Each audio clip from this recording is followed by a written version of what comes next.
on congruence, and our objective is we will find corresponding parts and identify congruent triangles.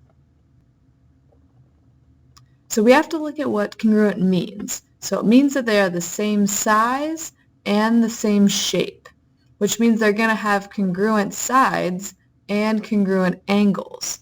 So if we look right here at this congruency statement, triangle ABC is congruent to triangle EDF. We actually don't even need the picture in order to know which angles are corresponding and therefore congruent.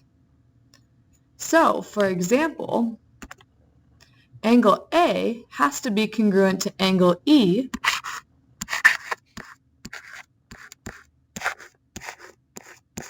because they are both first in the order.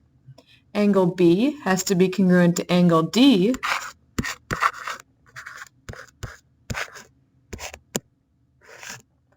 and angle C has to be congruent to angle F.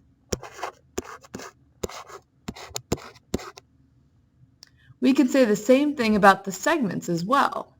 AB has to be congruent to ED because they're both the first two. Also, BC must be congruent to DF, and AC, the 1 and 3, have to be congruent to EF, also the 1 and the 3. So let's take a look at these two triangles right here, triangle XYZ and triangle QTV. You don't need a picture in order to name the corresponding angles. So again, the first will correspond with the first, the second will correspond with the second, the third divided by is congruent to the third. Now if you want, stop this video and try to match them all up. Okay, so now let's look at the corresponding segments. So the corresponding segments would be the first and second. So first of all, we have XY is congruent to QT because they're both the first and second. YZ is congruent to TV and XZ is congruent to QV. Those are all our congruency statements.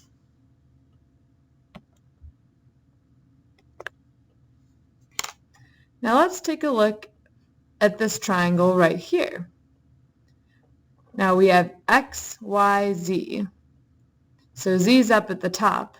Now remember, all of the angles of the triangle add up to 180. So this angle right here has to add up with 30 and 40 to be 180. 30. So we have angle Z plus 30 plus 40 equals 180. So we know then Z plus 70 equals 180. And if we subtracted 70, Z would be how much? Well, 110 degrees. Now, if we wanted to know what angle Q was, we would have to go back up to our congruency statement. Q is the first, just like X is the first. Therefore, Q is going to be the same as what X is. If X is 30, then Q also has to be 30.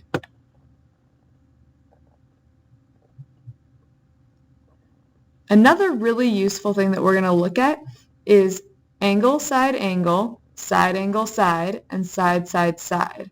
You're going to see these in the next video. So go to the next video now.